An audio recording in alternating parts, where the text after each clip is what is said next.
నామమునకు మహిమ కలుగును గాక. ప్రభునందు ప్రియులరా, మన ప్రభువు రక్షకుడునైన క్రీస్తు యేసు పరిశుద్ధ నామంలో మీ అందరికీ శుభములు. 12వ తేదీ ఆగస్టు మాసము 2026 సంవత్సరం.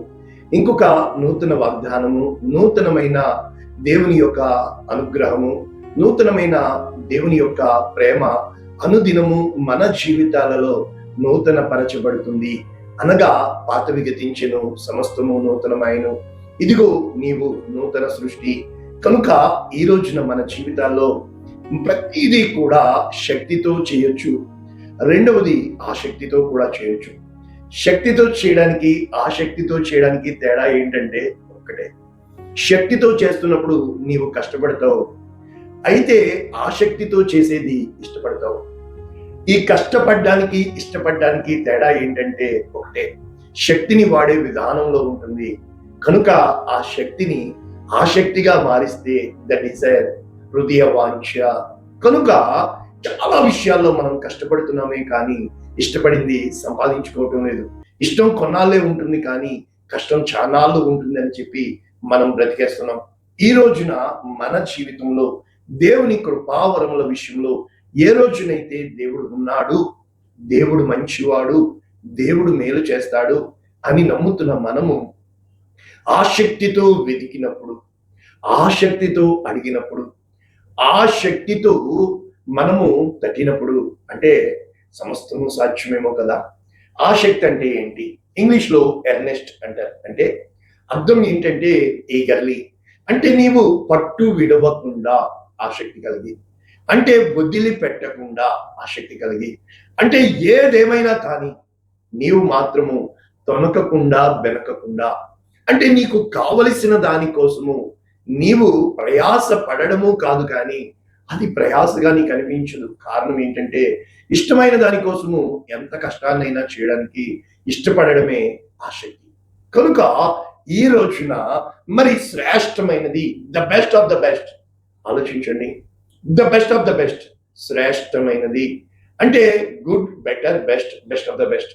అంటే కింగ్ ఆఫ్ ద కింగ్స్, రాజులకి రాజు, లార్డ్ ఆఫ్ ద లార్డ్స్, రాజులకి ప్రభువులకి ప్రభువు, ఛాంపియన్ ఆఫ్ ద ఛాంపియన్స్, అంటే విజయాలు పొందిన వారి కంటే అత్యధికమైన విజయము పొందిన విధముగా నీవు నేను ఉండాలంటే అన్నింటికంటే the best of the best మనము చూస్ చేసుకోవాలి. ఏంటంటే the best of the best మనం చూస్ చేసుకోవాలి. You have to choose the best of the best. ఆలోచించండి. The best of the best చూడాలి అంటే మొట్టమొదట దీనికి ఉండవలసిన కండిషన్ ఏంటో తెలుసా? Rest of the rest. అంటే నీవు ఏ విషయములో శ్రద్ధ తీసుకోవాలో ఆ విషయములో విశ్రాంతి కలిగి, సమాధానము కలిగి, సహనము కలిగి, ఓర్పు కలిగి, సామర్థ్యము కలిగి, బెస్ట్ కోసము రెస్ట్ లేకుండా. సపోజ్ ఎగ్జాంపుల్కి నీకు జ్వరం వచ్చిందనుకో, డాక్టర్ ఏం చెప్తాడో తెలుసా? 3 రోజులు బెడ్ రెస్ట్ రాస్తాడు. ఒకవేళ నడుము నొప్పి వచ్చిందనుకో, వారం రోజులు బెడ్ రెస్ట్ రాస్తాడు. అంటే నీకు విశ్రాంతి అవసరమై ఉన్నది. అంటే నీకు ఆరోగ్యం కావాలి అంటే నీకు విశ్రాంతి అవసరం. అయితే ఈ రెస్ట్ అనేది ఎలా వస్తుందంటే, నెంబర్ 1, ఆ రెస్ట్లోనే టెస్టింగ్, రెస్టింగ్, బెస్ట్. అంటే టెస్ట్, పరీక్ష. ఈ పరీక్ష నీకు విశ్రాంతి నీవు కాపాడుకోగలుగుతున్నావా? ఆ విశ్రాంతిని మళ్ళా కలవరాలతో నింపుతున్నావా? నీకు కావలసిన దానికోసము సిద్ధపడుతున్నావా అనేది టెస్ట్. అంటే అర్థం ఏంటంటే ఖచ్చితంగా ఆ పరీక్ష మార్గం గుండా నీవు వెళ్ళినప్పుడే నీ బెస్ట్ ఆఫ్ ద బెస్ట్ నీవు పొందుకుంటావు. ఇక చివరిగా ఇవన్నీ కూడా కరెక్టే.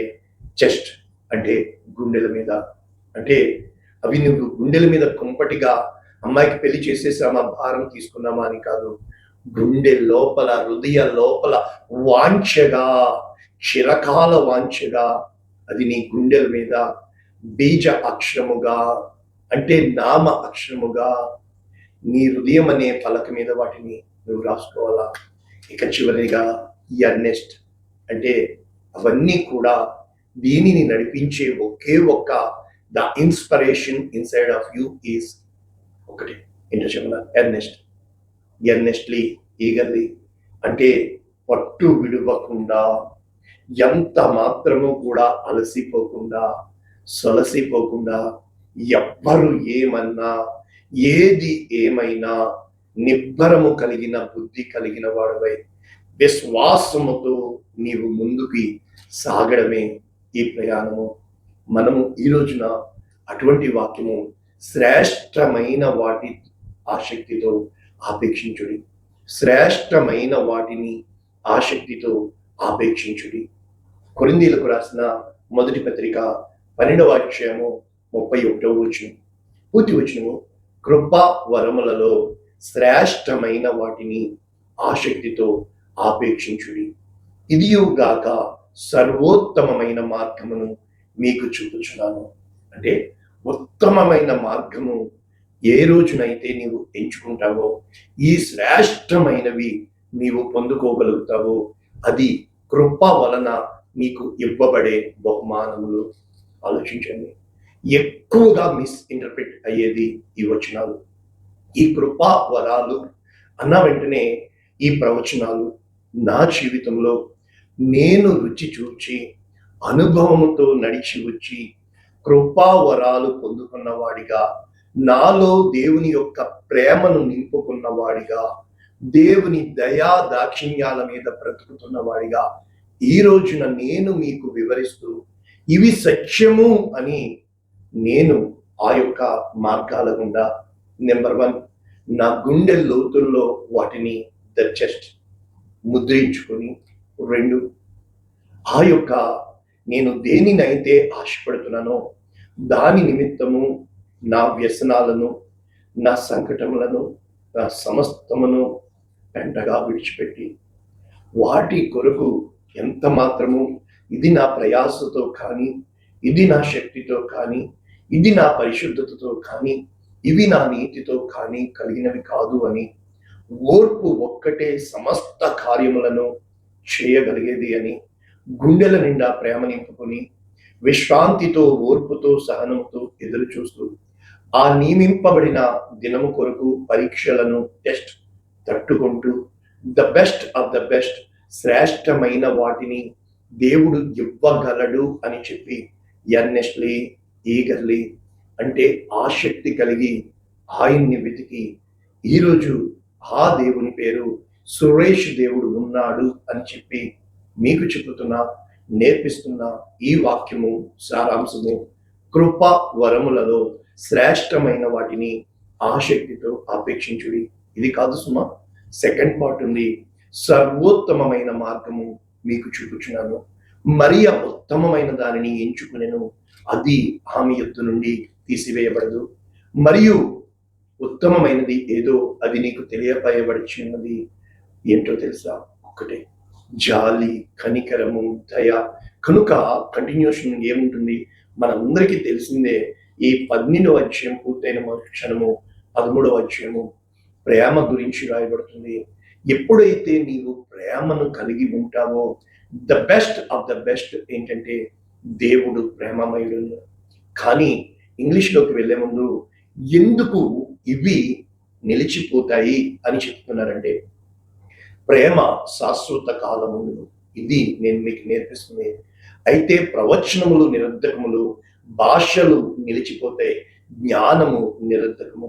ఈ 4 అంటే ఇక్కడ 13వ అధ్యాయం ముగిస్తాడు, పూర్ణమైనది వచ్చినప్పుడు అని చెప్పుతూ ఇక్కడ చెప్పబడుతున్న మాటలు శ్రేష్టమైనది విశ్వాసము, నిరీక్షణ, ప్రేమ.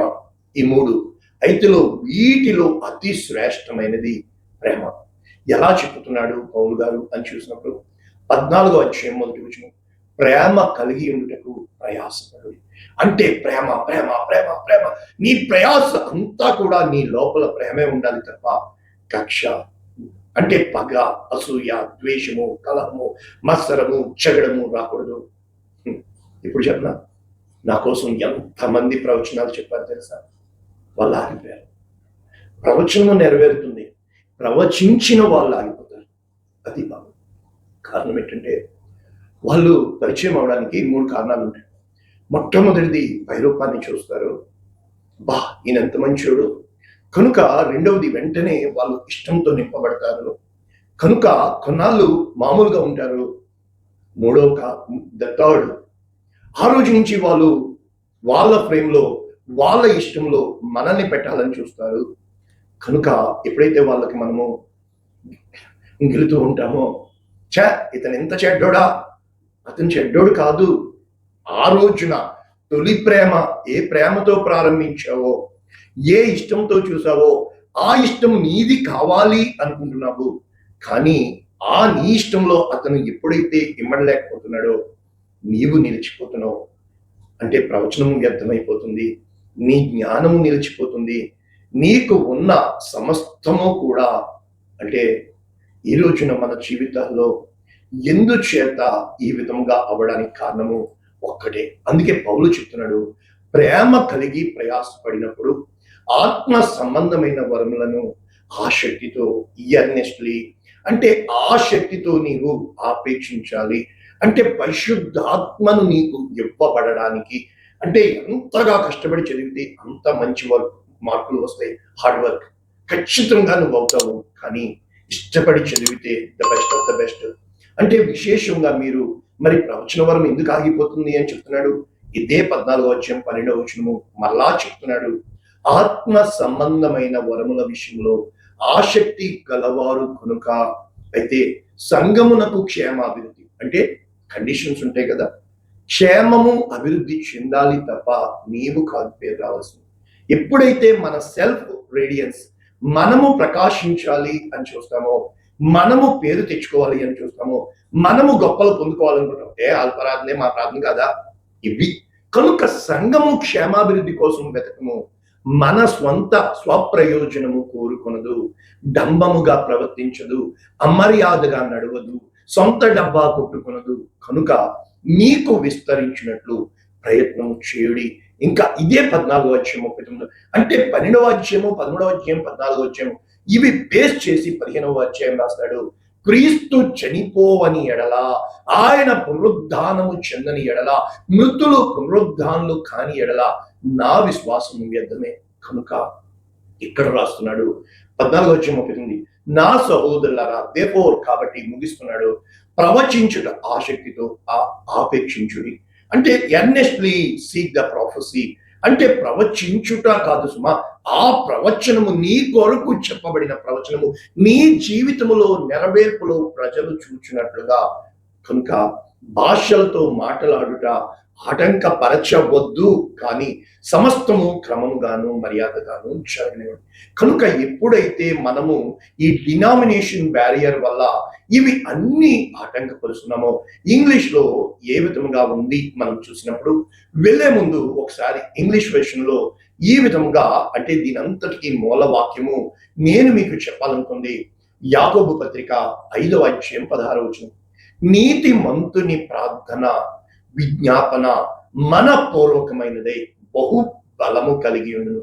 అంటే ఇంగ్లీష్ లో ఏమన్నారంటే ఈ నీతిమంతుని విజ్ఞాపన అనే దాన్ని ఇక్కడ సింపుల్ గా the earnest prayer of a righteous person. Earnest అంటే ఆసక్తితో ఏలియా ప్రార్థించగా, ఆ శక్తితో పేతురు ప్రార్థించగా, ఆ శక్తితో మోషే ప్రార్థించగా, అంటే నీ ప్రార్థనలో ఎప్పుడైతే ఆ శక్తి ఉంటుందో, ఇక్కడ దేవుని యొక్క వాక్యము యాకోబు గారు రాస్తూ చక్కటి వాక్యాలు ఏమని రాస్తున్నాడంటే యాకోబు పత్రిక 5వ అధ్యాయం 13వ వచనం, మీలో ఎవరికైనాను శ్రమ సంభవించిన ప్రార్థన చేయాలి, సంతోషము కలిగిన కీర్తనలు పాడాలి. మీలో ఎవడైనను రోగి అయి ఉన్నాడా, సంఘపు పెద్దలను పిలిపింపవలను, వారు ప్రభువు నామమున నూనె రాసి ప్రార్థన చేయాలి. అయితే విశ్వాసముతో కూడిన ప్రార్థన రోగిని స్వస్థపరుస్తుంది, ప్రభువు అతన్ని లేపుతాడు. అంటే ప్రార్థన చేయడం మన తంతు, కార్యము చేయుట దేవుని తంతు. అతడు పాపములు చేసిన వాడైతే పాప క్షమాపణ పొందును. కనుక మీ పాపములు ఒకరితో ఒకరు ఎప్పుడైతే నీవు పాపములు కప్పుకొనక ఒప్పుకుంటావో, మీరు స్వస్థత పొందినట్లు ఒకరి కొరకు ఒకడు ప్రార్థన చేయండి. ఒకరి కొరకు ఒకరు ప్రార్థన చేస్తారు. నీతి మంతుని విజ్ఞాపన మనపూర్వకమైనదే కనుక ఏలియాతో పోలుస్తూ అక్కడ చెప్పబడుతున్నాడు. కనుక ఈ ఎర్నెస్ట్ ప్రేయర్ అనేది మనం చూసినప్పుడు ఈ earnest prayer of a righteous person అని మనం ఇక్కడ ఆల్రెడీ చూస్తున్నాము. ఏమంటుంది? The earnest prayer of a righteous person అని చెప్పబడిన ఈ మాటలు ఈ 1 Corinthians chapter 12 verses 31 English standard version, new living translation అన్ని కూడా ఒకలాగే ఉన్నాయి. ఏంటంటే you should earnestly Dzire the most helpful gifts earnestly, but now let me show you a way of life that is best of all. అంటే నీ జీవితంలో నీవు ఎంచుకునవలసిన శ్రేష్టమైన మార్గము ఈ శ్రేష్టమైన మార్గము ఎంచుకోవాలి అంటే ఇక్కడ సింపుల్ గా యేసుప్రభువు వారు ఒక మాట చెప్తున్నారు. లూకాసు వార్త 11:12 చెప్పబడుతుంది, మీరు చెడ్డవారై ఉండి, అంటే మీ బిడ్డ చేప అడిగితే పామునిస్తావా, గుడ్డును అడిగితే రాయినిస్తావా అని అక్కడ రాయబడింది. కానీ మీ పిల్లలకు శ్రేష్టమైనవి ద బెస్ట్ నువ్వు ఇవ్వాలి అని ఆశపడుతున్నావే, మరి మీ పరలోకపు తండ్రి తన్ను అడిగిన వారికి పరిశుద్ధ ఆత్మను ఇవ్వడా? కనుక ఇక్కడ కీర్తన 147:14 మంచి గోధుమలతో నిన్ను, అంటే the best of the best finest wheat he will satisfy.